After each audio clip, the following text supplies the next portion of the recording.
ಕೃಷಿ ಲೋಕ.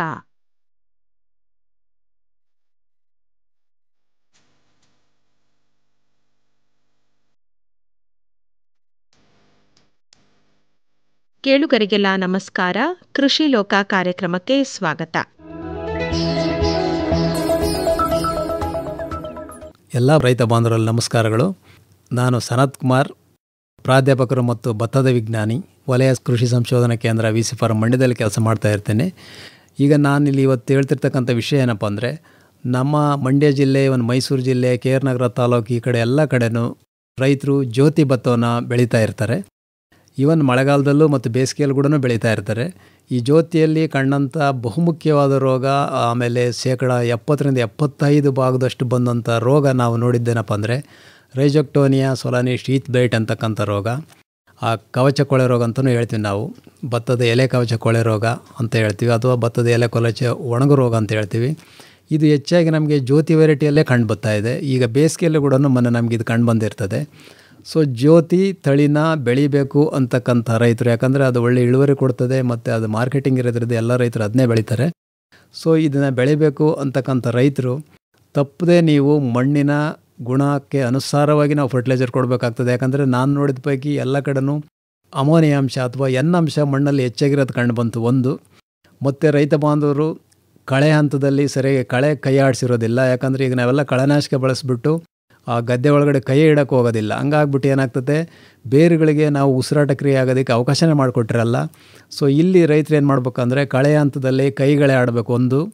ಆಮೇಲೆ ಕಳೆ ತೆಗೆದು ಇನ್ನೇನು ಹೂವು ಆಡುವ ಹಂತ ಬರ್ತದೆ ಅನ್ನುವಾಗ ಹೆಕ್ಸೋಕೊನಜೋಲ್ ಅಂತಕ್ಕಂಥ ಶಿಲೀಂಧ್ರನಾಶಕವನ್ನು ನಾವು 2 ಮಿಲಿ 1 ಲೀಟ್ರಿಗೆ ಬೆರೆಸಿ, 1 ಎಕರೆಗೆ ನಮಗೆ 200 ಲೀಟರ್ ಸೊಲ್ಯೂಷನ್ ಬೇಕಾಗ್ತದೆ, ದ್ರಾವಣ ಬೇಕಾಗ್ತದೆ. ಸೊ 200 ಲೀಟರ್ ನೀರಿಗೆ 400 ಮಿಲಿ ಹೆಕ್ಸೋಕೊನಜೋಲ್ ಅನ್ನು ಬಳಕೆ ಮಾಡಿ ನಾವು ಹೊಲಕ್ಕೆ ಸಿಂಪಡಣೆ ಮಾಡೋದರಿಂದ ಈ ರೋಗವನ್ನು ಹತೋಟಿ ಮಾಡ್ಬೋದು. ಹಾಗೂ ನೀವು ಯೂರಿಯಾಯುಕ್ತ ಗೊಬ್ಬರಗಳನ್ನ ಕಡಿಮೆ ಬಳಕೆ ಮಾಡಬೇಕಾಗ್ತದೆ. ಪೊಟ್ಯಾಷುಕ್ತ ಗೊಬ್ಬರಗಳನ್ನು ನೀವು ಬಳಕೆ ಮಾಡೋದ್ರಿಂದ ಈ ರೋಗ ತನ್ನಷ್ಟಕ್ಕೆ ತಾನೇ ಕಡಿಮೆ ಆಗ್ತದೆ. ಮತ್ತು ಜ್ಯೋತಿ ವೆರೈಟಿನ ನಾವು ಇನ್ನೂ ಕೆಲವು ವರ್ಷಗಳ ಕಾಲ ಬೆಳೆಸ್ಬೋದು, ಉಳಿಸ್ಬೋದು ಅಂತಕ್ಕಂಥ ಮಾಹಿತಿಯನ್ನು ನಾನು ರೈತ ಬಾಂಧವರಿಗೆ ತಿಳಿಸ್ತಾ ಇದ್ದೇನೆ. ಹೆಚ್ಚಿನ ಮಾಹಿತಿಗೆ ರೈತ ಬಾಂಧವರು ಈಗ ಆಲ್ರೆಡಿ ನಮಗೆ ಖರೀಫ್ ಸ್ಟಾರ್ಟ್ ಆಗಿರೋದ್ರಿಂದ ಈಗಿನ ಭತ್ತದ ಬೀಜಗಳನ್ನ ತೆಗೆದುಕೊಳ್ಳೋದಾಗಲಿ, ವೆರೈಟಿ ಸೆಲೆಕ್ಷನ್ಗಾಗಲಿ ಮತ್ತು ರೋಗ ಕೀಟಗಳ ಬಾಧೆ ಬಗ್ಗೆ ಹತೋಟಿ ಕಾರ್ಯಕ್ರಮಗಳಿಗೆ ಹೆಚ್ಚಿನ ಮಾಹಿತಿಗೆ ಈ ನಂಬರನ್ನು ದಯಮಾಡಿ ರೈತರೆಲ್ಲರೂ ಬರ್ಕೋಬೇಕಾಗ್ತದೆ. ನನ್ನ ಮೊಬೈಲ್ ಸಂಖ್ಯೆ 9449113311. ಮತ್ತೊಮ್ಮೆ 9449113311. ಧನ್ಯವಾದಗಳು. ಮಾರುಕಟ್ಟೆಯಿಂದ ಹಣ್ಣು ತರಕಾರಿಗಳನ್ನ ಮನೆಗೆ ತಂದ ಮೇಲೆ ಕೆಲವೊಂದು ತರಕಾರಿ ಹಣ್ಣುಗಳನ್ನ ಎಷ್ಟು ತೊಳೆದ್ರೂ ಕೂಡ ಅದಕ್ಕಂಟಿರುವಂತಹ ರಾಸಾಯನಿಕ ಹೋಗೋದಿಲ್ಲ. ಹೀಗಾಗಿ ಹೆಸರುಘಟ್ಟದ ಭಾರತೀಯ ತೋಟಗಾರಿಕಾ ಸಂಶೋಧನಾ ಸಂಸ್ಥೆ IIHR ಹರ್ಬಿವಾಶ್ ಎಂಬ ಹಣ್ಣು ಮತ್ತು ತರಕಾರಿಗಳನ್ನು ತೊಳೆಯುವಂತಹ ಉತ್ಪನ್ನವನ್ನು ಆವಿಷ್ಕರಿಸಿದೆ. 1 ಲೀಟರ್ ನೀರಿಗೆ 2 ಗ್ರಾಂ ಹರ್ಬಿವಾಶ್ ಪುಡಿಯನ್ನು ಹಾಕಿ ಕಲಕಬೇಕು. ನಂತರ ಅದಕ್ಕೆ ಹಣ್ಣು ತರಕಾರಿಗಳನ್ನ ಹಾಕಿ 15 ಸೆಕೆಂಡ್ ಬಿಟ್ಟು ಬಳಿಕ ಮಾಮೂಲಿ ನೀರಿನಲ್ಲಿ ತೊಳೆದು ಹಣ್ಣು ತರಕಾರಿಗಳನ್ನ ಆರಾಮವಾಗಿ ಬಳಸಬಹುದು. 10 ಗ್ರಾಂ ಪುಡಿ ಹೊಂದಿರುವ ಹರ್ಬಿವಾಶ್ ಸಣ್ಣ ಪ್ಯಾಕೆಟ್ಗಳಲ್ಲಿ ಕೂಡ ದೊರೆಯೋದ್ರಿಂದ ಗ್ರಾಹಕರಿಗೆ ಇದರಿಂದ ಅನುಕೂಲ ಆಗುತ್ತೆ. ಅದೇ ರೀತಿ ಸ್ವ ಉದ್ಯಮ ಆರಂಭಿಸೋರು ಕೂಡ ಈ ತಂತ್ರಜ್ಞಾನವನ್ನು ಖರೀದಿ ಮಾಡಬಹುದು ಅಂತ IIHRನ ನಿರ್ದೇಶಕರು ತಿಳಿಸಿದ್ದಾರೆ.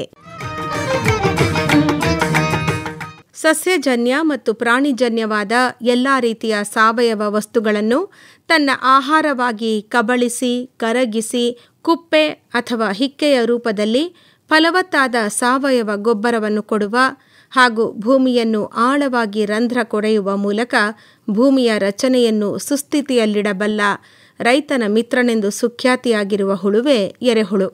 ಎರೆಹುಳು ಸಾವಯವ ವಸ್ತುವನ್ನು ಹ್ಯೂಮಸ್ ಆಗಿ ಪರಿವರ್ತಿಸಿ ಸಸ್ಯ ಪೋಷಕಾಂಶಗಳು ಬೆಳೆಗಳಿಗೆ ಸರಳವಾಗಿ ಲಭ್ಯವಾಗುವಂತೆ ಮಾಡುತ್ತದೆ. ಎರೆಹುಳು ಕೊಳೆಯುತ್ತಿರುವ ಸಾವಯವ ವಸ್ತುಗಳನ್ನು ಸೇವಿಸಿ, ಜೀರ್ಣಿಸಿ, ಕುಪ್ಪೆ ಅಥವಾ ಹಿಕ್ಕೆ ರೂಪದಲ್ಲಿ ಹೊರಹಾಕುತ್ತದೆ. ಈ ಹಿಕ್ಕೆಯು ಈಗ ಎರೆಗೊಬ್ಬರ ಎಂಬುದಾಗಿ ಕೃಷಿ ಕ್ಷೇತ್ರದಲ್ಲಿ ಜನಪ್ರಿಯವಾಗಿದೆ. ಇತ್ತೀಚಿನ ದಿನಗಳಲ್ಲಿ ಬಹುತೇಕ ರೈತರು ನೈಸರ್ಗಿಕ ಮತ್ತು ಸಾವಯವ ಕೃಷಿಯ ಕಡೆ ಹೆಚ್ಚು ಗಮನ ಕೊಡುವುದು ಕೃಷಿ ಕ್ಷೇತ್ರದಲ್ಲಿ ಒಂದು ಆಶಾದಾಯಕ ಬೆಳವಣಿಗೆಯಾಗಿದೆ. ಈ ದಿಸೆಯಲ್ಲಿ ಎರೆಹುಳು ಸಾಕಣೆಯು ಹೆಚ್ಚು ಪ್ರಾಮುಖ್ಯತೆ ಪಡೆಯುತ್ತಿದೆ.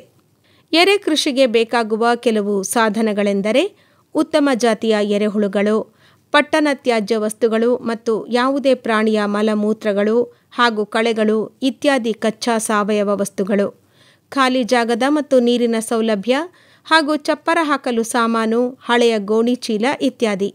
ಎರೆಗೊಬ್ಬರ ಸಾಗಿಸಲು ಸಾರಿಗೆ ವ್ಯವಸ್ಥೆ ಬೇಕಾಗುತ್ತದೆ. ಎರೆಹುಳು ಸಾಕಲು ತೊಟ್ಟಿಗಳ ರಚನೆ ಬಹುಮುಖ್ಯ. 3 ಅಡಿ ಅಗಲದ ಮತ್ತು 1.5 ಅಡಿ ಆಳದ ಕನಿಷ್ಠ 2 ಎರೆಗೊಬ್ಬರ ತೊಟ್ಟಿ ಅಥವಾ ಗುಂಡಿಗಳನ್ನು ಉದ್ದಕ್ಕೆ ಅನುಕೂಲಕ್ಕೆ ತಕ್ಕಂತೆ ಮಾಡಬಹುದು. ಎರೆ ತೊಟ್ಟಿ ಅಥವಾ ಗುಂಡಿಗಳನ್ನು 4 ರಿಂದ 5 ಅಡಿ ಅಂತರದಲ್ಲಿ ಮಾಡಿದಾಗ ಈ ಜಾಗವನ್ನು ದಾರಿಯಾಗಿ ಬಳಸಲು ಮತ್ತು ಚಪ್ಪರ ಹಾಕಲು ಉಪಯೋಗಿಸಿಕೊಳ್ಳಬಹುದು. ಮೊದಲು 2 ತೊಟ್ಟಿ ಅಥವಾ ಗುಂಡಿಗಳನ್ನು ತೆಗೆದು ಮಣ್ಣನ್ನು ಒಂದು ಜಾಗದಲ್ಲಿ ಕೂಡಿ ಹಾಕಬೇಕು. ಎರೆಹುಳು ಸಾಕಣೆಯನ್ನು ಹೆಚ್ಚು ಮಳೆಯಾಗುವ ಪ್ರದೇಶಗಳ ಕಡೆ ಎತ್ತರದ ಜಾಗದಲ್ಲಿ ಮಾಡಿದರೆ ಅನುಕೂಲ. ತೊಟ್ಟಿ ಅಥವಾ ಗುಂಡಿಯಲ್ಲಿ ಯಾವುದೇ ಕೃಷಿ ತ್ಯಾಜ್ಯ ವಸ್ತುಗಳನ್ನು 6 ರಿಂದ 8 ಅಂಗುಲದಷ್ಟು ದಪ್ಪದ ಪದರದಲ್ಲಿ ಹಾಕಬೇಕು. ಇದರ ಮೇಲೆ ತೆಳ್ಳನೆಯ ಪದರದ ಜರಡಿ ಮಾಡಿದ ಅಥವಾ ಸಾಣಿಸಿದ ಮಣ್ಣನ್ನು ಹಾಕಬೇಕು. ನಂತರ ಇದೇ ರೀತಿ ಭೂಮಿಯ ಮಟ್ಟ ಬರುವವರೆಗೆ ಹಾಕಿ ಭೂಮಿಯ ಮೇಲ್ಮೈಯಲ್ಲಿ 3 ಅಡಿ ಎತ್ತರದವರೆಗೆ ಕುಂಬಿಯ ಆಕಾರದಲ್ಲಿ ಯಾವುದೇ ಕೃಷಿ ತ್ಯಾಜ್ಯ ವಸ್ತುವನ್ನು ಸಗಣಿ ಅಥವಾ ಗೊಬ್ಬರದೊಂದಿಗೆ ಸೇರಿಸಿ ಹಾಕಬೇಕು. ಈ ರೀತಿ ತೊಟ್ಟಿ ತುಂಬುವಾಗ ಸಾಕಷ್ಟು ನೀರನ್ನು ಚಿಮುಕಿಸಬೇಕು. ದಿನನಿತ್ಯ 1 ವಾರದವರೆಗೆ ನೀರನ್ನು ತಪ್ಪದೆ ಚಿಮುಕಿಸಬೇಕು. ನಂತರ ಬೆಡ್ನಲ್ಲಿ ಪ್ರತಿ 3 ರಿಂದ 4 ಚದರ ಅಡಿಗೆ 1000 ಎರೆಹುಳುಗಳನ್ನು ಸಣ್ಣ ತಗ್ಗು ಮಾಡಿ ಹಾಕಬೇಕು. ನಂತರ ಸಾವಯವ ಗೊಬ್ಬರದಿಂದ ಆ ತಗ್ಗನ್ನು ಮುಚ್ಚಬೇಕು. ಮೊದಲನೇ ಸಲ 60 ರಿಂದ 70 ದಿನಗಳಷ್ಟು ಕಾಲ ಎರೆಗೊಬ್ಬರ ತಯಾರಾಗಲು ಬೇಕಾಗುತ್ತದೆ. ಎರೆಹುಳುಗಳನ್ನು ತೊಟ್ಟಿಗೆ ಸೇರಿಸಿದ ದಿನ ಹಳೆಯ ಗೋಣಿಚೀಲ ಅಥವಾ ಹುಲ್ಲಿನಿಂದ ತೊಟ್ಟಿಗಳ ಮೇಲೆ ಮುಚ್ಚಬೇಕು. ಎರೆಗೊಬ್ಬರ ತೆಗೆಯಲು 1 ವಾರವಿರುವಾಗ ನೀರು ಚಿಮುಕಿಸುವುದನ್ನು ತಪ್ಪಿಸಬೇಕು. ಆಗ ಎರೆಗೊಬ್ಬರದ ತೇವ ಕಡಿಮೆಯಾಗುತ್ತದೆ ಮತ್ತು ಕೇವಲ ಕೈಗಳಿಂದ ಮಾತ್ರ ಒಂದೊಂದು ಪದರಿನಂತೆ ಎರೆಗೊಬ್ಬರ ಭೂಮಿಯ ಪಾತ್ರಕ್ಕೆ ಬರುವವರೆಗೆ ಹಲವು ಸಲ ತೆಗೆಯಬೇಕು. ಹೀಗೆ ತೆಗೆಯುವಾಗ ಸಣ್ಣ ಸಣ್ಣ ಗುಂಡಿಗಳನ್ನು ಮಾಡಿದಾಗ ಎರೆಹುಳುಗಳು ಒಳಗಡೆ ಹೋಗಿ ಕೇವಲ ಎರೆಗೊಬ್ಬರ ಮಾತ್ರ ಮೇಲೆ ಉಳಿಯುತ್ತದೆ. ಈ ಗೊಬ್ಬರ ತೆಗೆದು ನೆರಳಿನಲ್ಲಿ ಹಾಕಿ ಜರಡಿ ಮಾಡಬಹುದು. ಭೂಮಿಯ ಮೇಲ್ಮೈಯಲ್ಲಿರುವ ಭಾಗದಿಂದ ಮಾತ್ರ ಎರೆಹುಳು ಗೊಬ್ಬರ ತೆಗೆದು ಈ ಗುಂಡಿಗಳನ್ನು ಮತ್ತೆ ಮೊದಲಿನ ಆಕಾರಕ್ಕೆ ತರಲು ಸಾವಯವ ವಸ್ತುಗಳು ಹಾಗೂ ಪ್ರಾಣಿಗಳ ಮಲಮೂತ್ರಗಳನ್ನು ಬಳಸಬೇಕು. ನಂತರ ನೀರನ್ನು ನಿತ್ಯವೂ ಚಿಮುಕಿಸುತ್ತಾ ಹೋಗಬೇಕು. 2ನೆಯ ಸಲ ಎರೆಗೊಬ್ಬರವು 45 ರಿಂದ 60 ದಿವಸಗಳಲ್ಲಿ ಸಿದ್ಧವಾಗಿ ತೆಗೆಯಲು ದೊರೆಯುತ್ತದೆ. ಹೀಗೆ ಎರೆಗೊಬ್ಬರವನ್ನು ವರ್ಷದಲ್ಲಿ 6 ರಿಂದ 8 ಸಲ ತೆಗೆಯಬಹುದು. 2 ಎರೆಗೊಬ್ಬರದ ತೊಟ್ಟಿಗಳನ್ನು ಪರಸ್ಪರ 4 ರಿಂದ 5 ಅಡಿ ಅಂತರದಲ್ಲಿ ತೆಗೆಯುವುದರಿಂದ ಚಪ್ಪರ ಹಾಕುವ ಖರ್ಚು ಕಡಿಮೆಯಾಗುತ್ತದೆ. ಈ ತೊಟ್ಟಿಗಳನ್ನು ಬಿಸಿಲು ಹಾಗೂ ಮಳೆಯಿಂದ ಕಾಪಾಡುವುದು ಅವಶ್ಯಕ. ಅಲ್ಲದೆ ಎರೆಹುಳು ಶತ್ರುಗಳಾದ ಇಲಿ, ಮುಂಗಿಲಿ, ಹಕ್ಕಿಗಳು, ಕಪ್ಪೆ, ನಾಯಿ, ಬೆಕ್ಕು ಮತ್ತು ಎಲ್ಲ ರೀತಿಯ ಕೃತಕ ಗೊಬ್ಬರ ಹಾಗೂ ಕೀಟನಾಶಕಗಳು ಸೋಕದಂತೆ ನೋಡಿಕೊಳ್ಳಬೇಕು. ಎರೆಹುಳುಗಳಿಗೆ ಯಾವುದೇ ರೋಗ ಬರುವುದಿಲ್ಲ. ಕೃತಕ ರಾಸಾಯನಿಕಗಳು, ಧಾತುಗಳು, ಪ್ಲಾಸ್ಟಿಕ್ ಹಾಗೂ ಗಾಜುಗಳು ಹೊರತುಪಡಿಸಿದ ಪ್ರಕೃತಿಯಲ್ಲಿರುವ ಎಲ್ಲ ರೀತಿಯ ಸಸ್ಯ ಹಾಗೂ ಪ್ರಾಣಿಗಳ ಕಳೇಬರಗಳು ಹಾಗೂ ಅವುಗಳಿಂದ ಉತ್ಪತ್ತಿಯಾಗುವ ಸಾವಯವ ವಸ್ತುಗಳು ಎರೆಹುಳುವಿಗೆ ಆಹಾರವಾಗುತ್ತದೆ. ಪ್ರತಿಯೊಂದು ಎರೆಹುಳುವು ತನ್ನ ತೂಕದ 1 ರಿಂದ 5 ಪಟ್ಟು ಹೆಚ್ಚಿನ ಆಹಾರವನ್ನು ಒಂದು ದಿನದಲ್ಲಿ ತಿನ್ನುತ್ತದೆ. ಹೆಚ್ಚಿನ ಮಾಹಿತಿಗೆ ರೈತ ಬಾಂಧವರು ತಮ್ಮ ಹತ್ತಿರದ ರೈತ ಸಂಪರ್ಕ ಕೇಂದ್ರವನ್ನು ಸಂಪರ್ಕಿಸಬಹುದು. ತರಕಾರಿ ಅಂದರೆ ಸಾಮಾನ್ಯವಾಗಿ ಹಣ್ಣುಗಳ ಹೊರತಾಗಿ ಆಹಾರದಲ್ಲಿ ಉಪಯೋಗಿಸಲ್ಪಡುವ ಸಸ್ಯಗಳ ಬಿಡಿ ಭಾಗಗಳು ಅಂತಲೇ ಹೇಳಬಹುದು. ಪ್ರತಿ ತರಕಾರಿಯಲ್ಲೂ ವಿಟಮಿನ್, ಕ್ಯಾಲ್ಶಿಯಂ, ಪ್ರೋಟೀನ್, ನಾರಿನಂಶ, ಪೊಟ್ಯಾಷಿಯಂ, ಕಬ್ಬಿಣಾಂಶ ಮುಂತಾದ ಪೌಷ್ಟಿಕಾಂಶ ಇರುತ್ತೆ. ಆಹಾರದಲ್ಲಿ ತರಕಾರಿಗಳನ್ನ ಉಪಯೋಗಿಸೋದ್ರಿಂದ ರೋಗಗಳಿಂದ ದೂರ ಇರಬಹುದು ಅನ್ನೋ ಮಾತು ಕೂಡ ಇದೆ. ನಾವು ದಿನನಿತ್ಯ ಆಹಾರದಲ್ಲಿ ವಿಧ ವಿಧವಾದ ತರಕಾರಿಗಳನ್ನ ಬಳಸ್ತೇವೆ. ಅವುಗಳಲ್ಲಿ ವಿಭಿನ್ನವಾದ ಹಾಗೂ ರುಚಿಯಾದ ತರಕಾರಿನೇ ಮಾಡ ಹಾಗಲಕಾಯಿ. ಹಾಗಲಕಾಯಿ ಅಂದರೆ ಮುಖ ಕಿವುಚವ್ರೆ ಜಾಸ್ತಿ. ಯಾಕಂದರೆ ಹಾಗಲಕಾಯಿ ಕಹಿಯಾದ ತರಕಾರಿ. ಆದರೆ ಮಾಡ ಹಾಗಲಕಾಯಿ ಹಾಗಲ್ಲ, ಇದು ಸಿಹಿಯಾದ ತರಕಾರಿ. ಮಾಡ ಹಾಗಲಕಾಯಿಯಲ್ಲಿ ಪೌಷ್ಟಿಕಾಂಶಗಳ ಭಂಡಾರವೇ ಇದೆ. ಔಷಧಿ ಗುಣಗಳಿಂದ ಕೂಡಿರೋ ಮಾಡ ಹಾಗಲಕಾಯಿಯನ್ನೇ ಮೂಡ ಹಾಗಲ ಅಂತ ಕೂಡ ಕರೀತಾರೆ. ಮಾಡ ಹಾಗಲಕಾಯಿ ಒಂದು ಅಪರೂಪದ ತರಕಾರಿ. ಇದರ ವೈಜ್ಞಾನಿಕ ಹೆಸರು ಮೊಮೊರ್ಡಿ ಕಡಯೋಕ. ಇದು ಕ್ಯುಕ್ಯುರ್ಬಿಟೇಸಿಯೇ ಕುಟುಂಬಕ್ಕೆ ಸೇರಿದೆ. ಇದರ ಮೂಲ Bharat. Sri Lanka, Myanmar, China, Japan, ದಕ್ಷಿಣ ಪೂರ್ವ ಏಷ್ಯಾ, ಆಫ್ರಿಕಾ, ದಕ್ಷಿಣ ಅಮೆರಿಕಾಗಳಲ್ಲೂ ಕೂಡ ಈಗ ಈ ತರಕಾರಿನ ಬೆಳೀತಾ ಇದ್ದಾರೆ. ಭಾರತದ ಅಸ್ಸಾಂ ಹಾಗೂ ಪಶ್ಚಿಮ ಘಟ್ಟದ ಕಾಡುಗಳಲ್ಲಿ ಹೇರಳವಾಗಿ ಬೆಳೆಯೋ ಈ ತರಕಾರಿ ಮಳೆಗಾಲದಲ್ಲಿ ಹೆಚ್ಚಾಗಿ ಬೆಳೆಯುತ್ತೆ. ಮಾಡ ಹಾಗಲಕಾಯಿಗೆ ಇಂಗ್ಲಿಷ್ನಲ್ಲಿ ಟೀಸೆಲ್ ಗಾರ್ಡ್ ಅಂತ ಕರೀತಾರೆ. ಮಾಡ ಹಾಗಲ ದೊಡ್ಡ ಮೊಟ್ಟೆಯ ಆಕಾರದಲ್ಲಿರೋ ಹಸಿರು ಅಥವಾ ಹಳದಿ ಬಣ್ಣದ ತರಕಾರಿ. ಇದರ ಮೇಲ್ಮೈ ಚಿಕ್ಕ ಚಿಕ್ಕ ಮುಳ್ಳುಗಳಿಂದ ಕೂಡಿರೋದ್ರಿಂದ ಒರಟಾಗಿರುತ್ತೆ. ಇದರ ಬೀಜಗಳು ಸಣ್ಣದಾಗಿದ್ದು ಸೌತೆಕಾಯಿ ಬೀಜನ ಹೋಲುತ್ತೆ.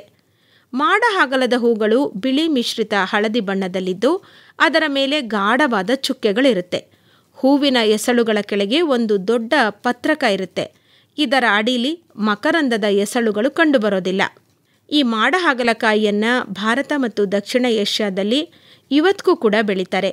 ಭಾರತದ ಪಶ್ಚಿಮ ಕರಾವಳಿಯಲ್ಲಿ ಮಾಡ ಹಾಗಲಕಾಯಿಯನ್ನು ಕೆಲವು ಹಬ್ಬಗಳಲ್ಲಿ ವಿಶೇಷವಾಗಿ ಬಳಸಲಾಗುತ್ತೆ. ಕರ್ನಾಟಕ ಮತ್ತು ಪಶ್ಚಿಮ ಬಂಗಾಳ ಮಾಡ ಹಾಗಲಕಾಯಿಯನ್ನು ಪ್ರಮುಖವಾಗಿ ಬೆಳೆಯೋ ರಾಜ್ಯಗಳು. ಭಾರತದ ಮಾರುಕಟ್ಟೆಯಲ್ಲಿ ಸಣ್ಣ ಹಾಗೂ ದೊಡ್ಡ ಗಾತ್ರದ 2 ವಿಧದ ಮಾಡ ಹಾಗಲಕಾಯಿ ದೊರೆಯುತ್ತೆ.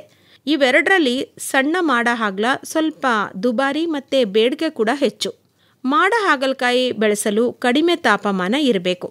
ಇದರ ಸಸಿಗಳನ್ನ 2 ವಿಧದಲ್ಲಿ ತಯಾರು ಮಾಡ್ತಾರೆ. ಬಲಿತು ಹಣ್ಣಾದ ಬೀಜಗಳನ್ನ ಮಳೆಗಾಲದ ಆರಂಭದಲ್ಲಿ ಬಿತ್ತನೆ ಮಾಡಿ ಸಸಿ ಮಾಡ್ತಾರೆ.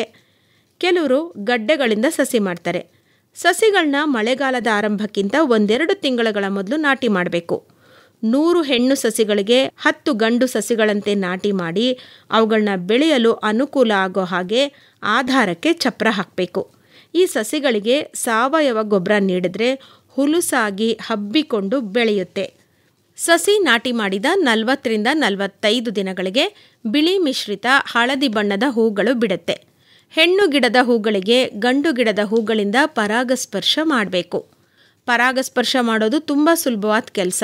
ಗಂಡು ಹೂಗಳಲ್ಲಿರುವ ಕೇಸರಿ ಕಣಗಳನ್ನ ಹೆಣ್ಣು ಗಿಡದ ಹೂಗಳಿಗೆ ಸಂಪರ್ಕ ಮಾಡಿದರೆ ಆಯಿತು.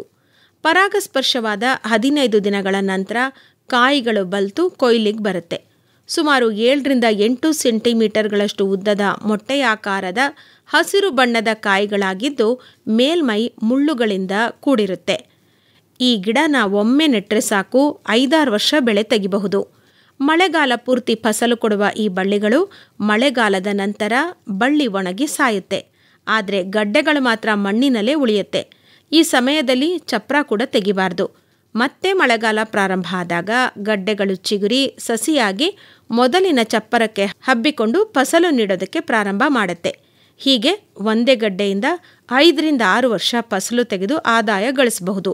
ಇದು ದುಬಾರಿ ತರಕಾರಿ ಅಂತಲೇ ಹೇಳಬಹುದು. ಮಾಡ ಹಾಗಲಕಾಯಿಂದ ಸಾಂಬಾರ, ಹಸಿಪಲ್ಯ, ಬಾಜಿ, ಬಜೆ ಮುಂತಾದ ತಿನಿಸುಗಳನ್ನ ತಯಾರಿಸಬಹುದು. ಇದು ಸಿಪ್ಪೆ, ತಿರುಳು ಮತ್ತು ಬೀಜದ ಸಹಿತ ಉಪಯೋಗಿಸಬಹುದಾದಂಥ ತರಕಾರಿ. ಇದರಲ್ಲಿ ರೋಗ ನಿರೋಧಕ ಶಕ್ತಿ ಹೆಚ್ಚಾಗಿರೋದ್ರಿಂದ ಔಷಧಿಗಳ ತಯಾರಿಕೆಯಲ್ಲೂ ಕೂಡ ಬಳಸ್ತಾರೆ. ವಿದೇಶಗಳಲ್ಲಿ ಇದನ್ನು ಅಲಂಕಾರಿಕ ಗಿಡವಾಗಿ ಕೂಡ ಬೆಳೀತಾರೆ. ಆಯುರ್ವೇದ ಹಾಗೂ ಸಾಂಪ್ರದಾಯಿಕ ವೈದ್ಯಕೀಯ ಪದ್ಧತಿಯಲ್ಲಿ ಇದರ ಎಲೆಗಳು, ಗಡ್ಡೆಗಳು, ಬೇರುಗಳು, ಕಾಂಡಗಳನ್ನ ಉಪಯೋಗಿಸಿ ಔಷಧಿಗಳನ್ನ ತಯಾರು ಮಾಡ್ತಾರೆ. ಈ ಎಲ್ಲ ಕಾರಣಗಳಿಂದ ಮಾಡ ಹಾಗಲಕಾಯಿ ತನ್ನದೇ ಆದ ಪ್ರಾಮುಖ್ಯತೆಯನ್ನು ಹೊಂದಿದೆ. ಗಾತ್ರದಲ್ಲಿ ಚಿಕ್ಕದಾದರೂ ರುಚಿಯಲ್ಲಿ ಶ್ರೇಷ್ಠವಾದ, ಆರೋಗ್ಯಕ್ಕೆ ಯೋಗ್ಯವಾದ ಈ ತರಕಾರಿನ ಹೆಚ್ಚು ರೈತರು ಬೆಳೆಸಿದ್ರೆ ಒಳ್ಳೆಯದು. ಮತ್ತಷ್ಟು ಮಾಹಿತಿಯೊಂದಿಗೆ ಮುಂದಿನ ಕಾರ್ಯಕ್ರಮದಲ್ಲಿ ಮತ್ತೆ ಭೇಟಿಯಾಗೋಣ. ನಮಸ್ಕಾರ. ಕೃಷಿ ಲೋಕ ಕೇಳಿದಿರಿ. ಪ್ರಸ್ತುತಿ ಆರ್ ಲೋಕೇಶ್ವರಿ.